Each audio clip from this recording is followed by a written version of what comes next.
बारिश का मौसम आ चुका है और रिमझिम बारिश ने पूरे माहौल को खुशनुमा कर दिया है। बारिश में जहाँ बाहर सब कुछ रोमांटिक सा लगता है, वहीं हमारी किचन की बात करें तो काफ़ी ज़्यादा काम बढ़ जाता है। दरअसल किचन में रखी चीज़ों में सीलन आ जाती है और कीड़े फफूंदी जाले लगने का बहुत ज़्यादा खतरा बढ़ जाता है। हर किसी को इस परेशानी से दो चार होना ही पड़ता है। तो चलिए देखते हैं आज के बहुत ही आसान से टिप्स। ज़्यादातर सभी के घरों में अनाज की जो बोरियां रखी होती हैं, इस वाले मौसम में भी हम ऐसे नीचे ही फर्श पर रख देते हैं। बारिश के इस मौसम में काफ़ी ज़्यादा नीचे फर्श पे सीलन आ जाती है और दीवारें भी ये जो है सील जाती हैं। इनमें काफ़ी ज़्यादा नमी होती है और हमारा घर तो बहुत ही पुराना है। हमारे घर में बहुत ही जल्दी सीलन आती है और दीवारें नमी पकड़ लेती हैं। तो कभी भी बोरी को इससे टच करके ना रखें और इसे फ़र्श पर बिल्कुल ऐसे ना रखें। जब भी इसे फ़र्श पर रखें तो टाट की बोरी या जो प्लास्टिक की छोटी बोरियाँ आती हैं, प्लास्टिक के जो बड़े पॉलीथीन बैग आते हैं, उन्हें काट करके इसके नीचे ऐसे रखें। उसके बाद बोरी को रखें। खासकर जो गेहूं की बोरी होती है, उसे तो कभी भी ऐसे डायरेक्ट फर्श पे नहीं रखना चाहिए। ये जो घर में थर्माकोल आता है ना, कभी कभी कोई सामान हम ऐसा मंगाते हैं, उसके साथ में थर्माकोल की जो शीट मिलती है, उसे फेंकने की बजाय ऐसे रख लेते हैं और बोरियों को इनके ऊपर रखते हैं। एक तो सीलन भी नहीं पड़ती है और बोरी को गीला होने से भी बचाती है। कई बार फर्श पर पोछा लगाते समय गीला पोछा बोरी से टच कर जाता है। अच्छा, इसके लिए ना कुछ लोग इसके नीचे ईंटें भी रख देते हैं, लेकिन ईंटें भी सीलन काफ़ी ज़्यादा पकड़ती हैं। ये जो थर्माकोल है ना, बहुत अच्छा काम करता है। दीवार के साइड भी आप पतली सीट लगा सकते हैं और नीचे मोटी वाली रख सकते हैं। जब भी अनाज को बोरी से निकालें तो इसे टाइट वापस बांध करके ज़रूर रखें। खुला इसको बिल्कुल ना छोड़ें। इसका मुँह हमेशा बंद करके ही रखें। अगली टिप्स है, ये जो गेहूँ हम ऐसे छोटे छोटे ड्रम में रखते हैं, काफ़ी चौड़ा इसका मुंह है, तो जब भी हम इसमें से गेहूँ निकालते हैं आटा बनाने के लिए, अब इस बारिश में अगर इसको हम खोल देते हैं तो इसमें सीलन आ जाती है। तो इसके लिए न्यूज़पेपर लेना है और आप चाहें तो 2 या 3 न्यूज़पेपर लगा सकते हैं। कई बार न्यूज़पेपर मोटा हो जाता है तो ढक्कन सही से बंद नहीं होता है। 2 से 3 बार न्यूज़पेपर को आप फोल्ड करें, उसके बाद ढक्कन लगा करके देखें। अगर इजीली बंद हो जाता है, जैसे मैंने अभी इसको पेपर रख के ढक्कन को बंद किया है, ऐसे अगर बंद हो जाता है तब तो आप रख सकते हैं, वरना एक लेयर पेपर की ज़रूर लगाइएगा। 2-3 लगाने की बजाय एक लगा करके ढक्कन को बंद करिएगा। अब इसमें सीलन बिल्कुल नहीं जाएगी। जितनी बार हम ढक्कन इसका खोलेंगे उतनी बार पेपर को लगाकर अच्छे से इसको बंद कर देंगे। कई बार ना थोड़ा सा ढक्कन ढीला रह जाता है, इसकी वजह से भी इसमें नमी पहुंच जाती है और अनाज हमारा ख़राब हो जाता है। बिना कुछ डाले आप ऐसे भी अनाज को सुरक्षित रख सकते हैं। खाने पीने वाली चीज़ों में जितना हम कम से कम केमिकल यूज़ करें या ना के बराबर ही इस्तेमाल करें, उतना ही अच्छा होता है। गोदाम में जो अनाज रखा जाता है उसकी क्वांटिटी बहुत ज़्यादा होती है, तो लोग उसमें केमिकल का इस्तेमाल करते हैं। कई सालों बाद जब हम उसको खाने के लिए इस्तेमाल करते हैं, तब तक उसमें से केमिकल का असर हट जाता है। लेकिन ये जो घर में अनाज है, कम मात्रा में है। इसमें यदि हम कोई दवाई या केमिकल वगैरह लगाते हैं तो ये हमारे खाने में उसका असर आ जाता है और जब ये अनाज हम खाते हैं तो फिर इसका असर हमारे शरीर पे दिखता है। तो इसमें कोई भी केमिकल लगाने की ज़रूरत नहीं है। थोड़ा सा अनाज है तो इसे हम घर की चीज़ों से ही सुरक्षित रख सकते हैं। ये मैंने फिटकरी लिया है, तोड़ने पर इसके बारीक टुकड़े हो जाते हैं, कुछ बड़े, तो बारीक वाले भी डाल सकते हैं, बस वो छानेंगे तो निकल जाएंगे। चावल साफ़ करते हैं ना तो बारीक वाला पाउडर निकल जाता है। चाहे तो नमक भी पिसा हुआ डाल सकते हैं, लेकिन ये फिटकरी बहुत अच्छा असर करता है। इसके टुकड़े मैंने इसलिए बनाए हैं क्योंकि जब भी चावल को छानते हैं, धोते हैं, तो ये टुकड़े हम निकाल कर रख देते हैं और वापस फिर से जब कोई नया कंटेनर चावल से भरते हैं तो ये फिटकरी के टुकड़े उसी में वापस डाल देते हैं। ऐसे ये कई सालों तक चलती रहती है। बस हाँ, इसका थोड़ा थोड़ा असर कम हो जाता है, तो इसे चेंज भी कर सकते हैं। साल भर इस्तेमाल करिए, उसके बाद हटा दीजिए। तो इसको फेंकने की ज़रूरत नहीं, इसे रीयूज़ भी कर सकते हैं, लेकिन अगले वीडियो में बताऊँगी। तो आप कमेंट करके ज़रूर बताइएगा आप जानना चाहते हैं कि नहीं। हमारी वीडियो आपको कैसी लगती है ये भी ज़रूर बताइएगा। ये जो चावल हैं, इसमें आप चाहें तो हींग भी मिला सकते हैं। हींग भी बहुत असरदार होती है, इसकी खुशबू बहुत तेज़ होती है। चावल में घुन के साथ सफ़ेद वाले कीड़े और फिर जाले बन जाते हैं। हींग डालिए। 10 किलो चावल में आधा चम्मच हींग मिलाइए, छोटा चम्मच। अच्छे से मिलाकर कंटेनर बंद करके रखिए। चाहे तो सूखी तीली डालिए, ये जो माचिस की होती हैं, इनकी भी गंध बहुत तेज़ होती है। जाले और सफ़ेद वाले कीड़ों का नामो निशान मिट जाएगा। घर में सबसे ज़्यादा मात्रा में होता है गेहूँ। 2 से 3 दिन इसको अच्छे से सुखा लें, फिर किसी ड्रम में भरकर रख दें। ये धुला हुआ गेहूँ है, इसलिए 3 से 4 दिन की धूप में ज़रूर सुखाएं अच्छे से, बिल्कुल भी इसमें नमी ना हो। वरना ये सारा आटा बन जाता है, इसमें घुन लग जाता है और हमारा कब ये गेहूँ गायब हो जाएगा पता ही नहीं चलेगा। इसमें हमने फिटकरी के बड़े बड़े टुकड़े डाले हैं, क्योंकि ये जब गेहूँ हम पीसने के लिए देते हैं तो इसमें से ये फिटकरी आसानी से निकाल लेते हैं, ढूंढने में मिल जाता है, बहुत ज़्यादा मशक्क़त नहीं करनी पड़ती है। जब गेहूँ को सुखाते हैं तो चाहे माचिस की तीलियाँ भी इसमें डाल दीजिए, लेकिन फिटकरी वाला बहुत ही अच्छा कारगर उपाय है।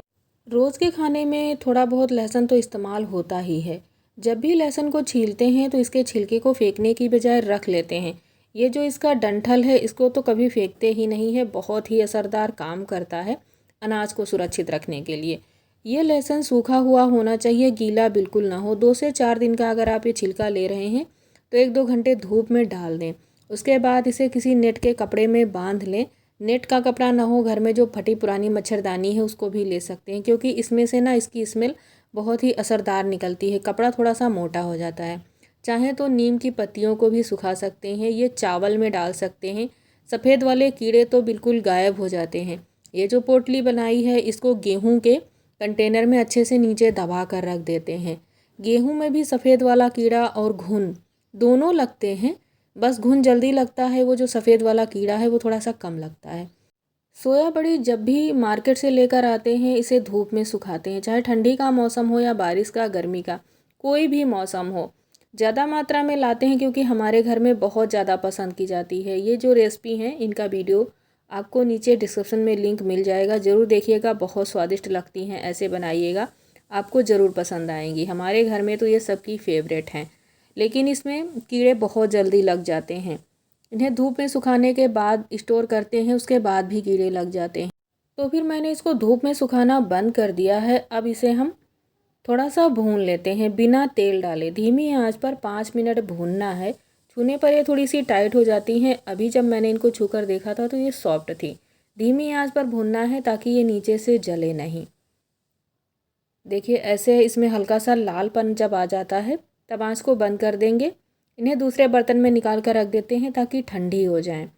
अब इन्हें स्टोर जब करते हैं तो ये मैंने लिया है जो कस्तूरी मेथी का पैकेट आता है ना उसको, ये पॉलीथीन में पैकेट है, चाहे तो इसे अलग दूसरे कपड़े में भी बांध सकते हैं, लेकिन उतनी अच्छी खुशबू बाहर नहीं आती है। तो इसमें मैंने ये सेफ्टी पिन लिया है, ऐसे होल कर दिए हैं छोटे छोटे से, चाहे तो सुई से भी कर सकते हैं। ये तो भुना हुआ सोया बड़ी है, इसमें वैसे भी कीड़े नहीं लगेंगे, लेकिन यदि आप कच्चा सोया बड़ी स्टोर करके रखते हैं तो ये जो कस्तूरी मेथी का पैकेट हमने इसमें होल किए थे, इसको नीचे आप ऐसे डालिए, उसके बाद सोया बड़ी को स्टोर करिए। इसमें कभी भी कीड़े नहीं लगेंगे। कस्तूरी मेथी की खुशबू बहुत ही तेज़ होती है। तुअर की दाल में भी कीड़े पड़ जाते हैं और जाले लग जाते हैं, जिस भी कंटेनर में भरते हैं। लंबे समय तक अगर कंटेनर को खोला ना जाए तो उसमें जाले लग जाते हैं। तो इसको धीमी आंच पर भून लेंगे 5 से 6 मिनट के लिए। ज़्यादा मात्रा में है तो टाइम ज़्यादा लग सकता है, यहाँ पर हमने मात्रा बहुत कम ही ली है। धीमी आंच पर भूनना है, तेज़ आंच नहीं करेंगे वरना दाल जल जाएगी और फिर जब इसको पका कर खाएंगे ना तो इसमें खुशबू अच्छी नहीं आएगी। और जब ऐसे दाल को भून लेते हैं तो ये खाने में भी बहुत स्वादिष्ट लगती है। कच्ची दाल की बजाय आप ऐसे भून कर बनाइए, स्वाद भी बढ़ जाता है और कीड़े भी नहीं लगते हैं। दूसरा तरीका है, यदि आप दाल को भून नहीं रहे हैं, कच्चा ही स्टोर करके रखते हैं, तो इसमें सरसों का तेल लगाकर स्टोर करके रखें, जिससे इसमें कीड़े भी नहीं लगते हैं और जाले भी नहीं लगते हैं। लेकिन सरसों का ही तेल लगाकर रखना है, कोई रिफाइन तेल या घी नहीं लगाना है। सरसों के तेल की जो स्मेल होती है इससे इसमें कीड़े नहीं लगते हैं, लंबे समय तक दाल सुरक्षित रहती है।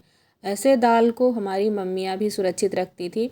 उड़द की दाल है या फिर साबुत उड़द है, मूंग है, उसमें भी आप ये तेल इस्तेमाल कर सकते हैं। बहुत ही कारगर टिप्स है। सुबह के नाश्ते में दलिया खाना हमारे घर में सबको बहुत पसंद है। अब ये दलिया जो कच्चा है इसमें चींटियाँ भी घुस जाती हैं और घुन तो लग ही जाता है। लंबे समय के लिए रख लेते हैं, थोड़ी ज़्यादा मात्रा में मंगाते हैं। हमने इसको धीमी आंच पर भुना है 10 से 15 मिनट के लिए। भुने हुए दलिये में कीड़े भी नहीं लगते हैं और खाने में इसका स्वाद भी बढ़ जाता है।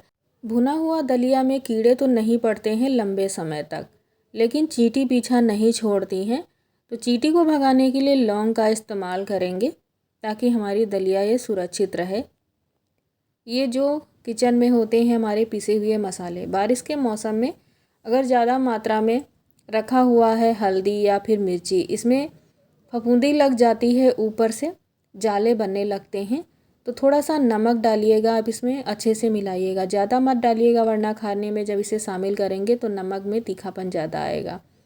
या फिर आप इसमें थोड़ी सी हींग भी डाल सकते हैं। अब 8 से 10 चम्मच अगर हल्दी है तो 5 से 6 चुटकी हींग डालिए। इसकी खुशबू से ना ही इसमें कीड़े लगते हैं और जाले पड़ने की संभावना तो कभी हो ही नहीं सकती है। ये जो हींग है बहुत अच्छा काम करती है, आप इन मसालों में इन्हें मिला सकते हैं। आपके घर में ज़्यादा मात्रा में मसाले हैं तो हींग या नमक दोनों में से कोई चीज़ एक ज़रूर डाल करके रखिए इस बारिश के मौसम में। मूंगफली सिर्फ ठंडक के मौसम में ही नहीं, हर महीने में हमारे घर में सबको पसंद आती है, क्योंकि इसकी चटनी और बहुत सारा नाश्ता जिसमें हम खूब सारा इस्तेमाल करते हैं, लेकिन ये बहुत सारा ऐसा दाना है जिसमें कसैलापन होता है और इसे अगर ऐसे रख देते हैं ना तो इसमें फफूंदी भी लग जाती है और इसमें कड़वाहट भी आ जाती है। तो इसके लिए कढ़ाई में इसे डालेंगे और 5 मिनट धीमी आंच पर भूनेंगे। बिना तेल डाले भूनना है, बाद में जब हम इसे किसी नाश्ते में इस्तेमाल करते हैं तो फिर से भूनते हैं, इसीलिए इसे हाफ़ ही भूनेंगे। आधा भूनना है, इतना नहीं भूनेंगे कि इसका छिलका निकल जाए, बस थोड़ा भूनेंगे जिससे इसका मॉइस्चर निकल जाए। कई बार ना दुकानों से लेकर आते हैं तो इसमें बहुत सारा नमी होता है जिसकी वजह से इसमें फफूंदी लग जाती है और ये जो दाना है खाने में कड़वा लगने लगता है। अब लंबे समय तक इसको रखेंगे स्टोर करके तो इसमें कड़वापन नहीं आएगा और फफूंदी भी नहीं लगेगी।